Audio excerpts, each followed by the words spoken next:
Méditation du 15 mars. Un des privilèges d'être chrétien. Je suis beaucoup de choses, mais aucune d'entre elles ne me définit. Citation de Walt Whitman.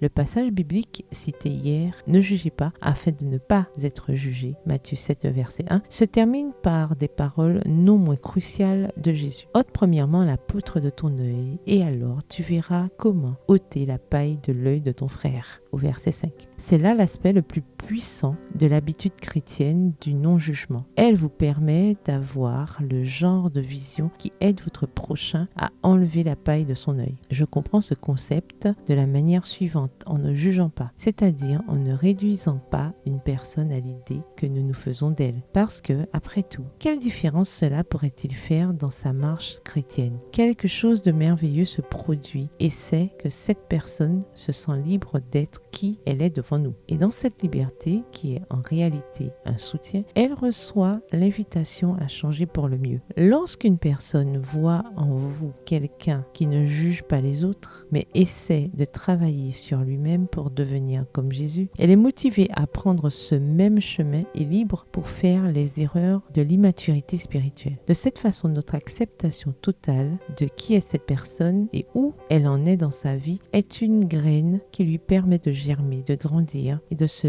développer en un type de fruit qui n'est autre que le fruit de l'esprit. Mon ami, c'est précisément ce que Dieu fait avec nous. Il nous accepte tels que nous sommes et nous pardonne. Et c'est dans cette acceptation et ce pardon complet que nous trouvons la graine qui nous permet de germer. Priverez-vous un autre humain de la possibilité de recevoir cette graine ou serez-vous, par votre attitude envers votre prochain, ce semeur qui, sans regarder le type de sol dans lequel il sème, fait simplement le bien sans regarder à qui? Je vous assure que les deux réponses possibles à cette question conduisent à deux modes de vie complètement différents, aussi différents que les fruits que l'on récolte. Il serait intéressant de développer ce genre de vision qui permet à Dieu de nous utiliser comme des instruments utiles au développement chrétien des personnes que nous côtoyons tous les jours. Si nous ne développons pas cette vision, nous laissons échapper le privilège d'aider notre prochain à mieux voir aussi. Le verset du jour se trouve dans Matthieu 7, le verset 5. Ôte premièrement la poutre de ton œil et alors tu verras comment ôter la paille de l'œil de ton frère. Bonne journée, que l'Éternel vous bénisse.